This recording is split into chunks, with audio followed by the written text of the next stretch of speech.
So let me get a bit more into the backstory of this Poppy Playtime AU.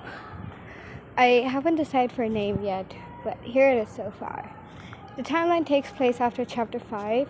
Huggy and Kissy are still alive. Mommy has been rebuilt, I'd say, and Catnap is also alive.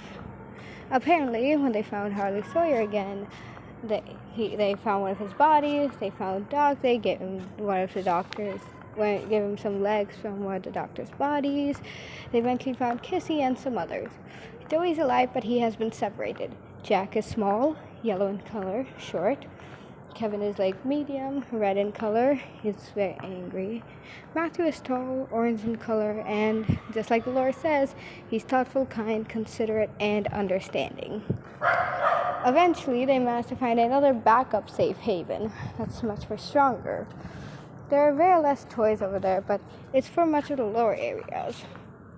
The player also noticed certain critters or toys that they haven't seen before. Rejected toys? Who knows? Well, for now, the player only has themselves and everyone else. Lately, however, the player has been feeling quite depressed, I'd say. They miss their old home, their friends, their family. A bit of lore about the players that their family is that their parents used to abuse them.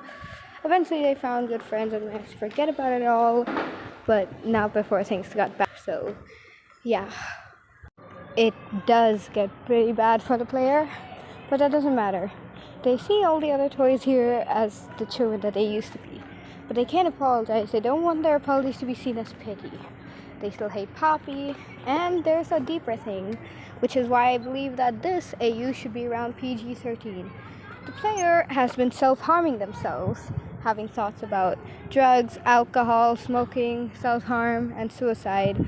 Not because, obviously when people think of drugs and alcohol, they just think that they're naughty or doing it for attention. But no, the player just genuinely feels very upset about everything that has led up to this moment. Only 3 days in the factory, and they've already practically broken. They've been cutting themselves on their wrists, arms, thighs, and chest. They've been doing whatever they can to self-harm themselves to think their ways to suicide. They just don't want the other toys to know that. However, they are a pretty good parental figure to the others.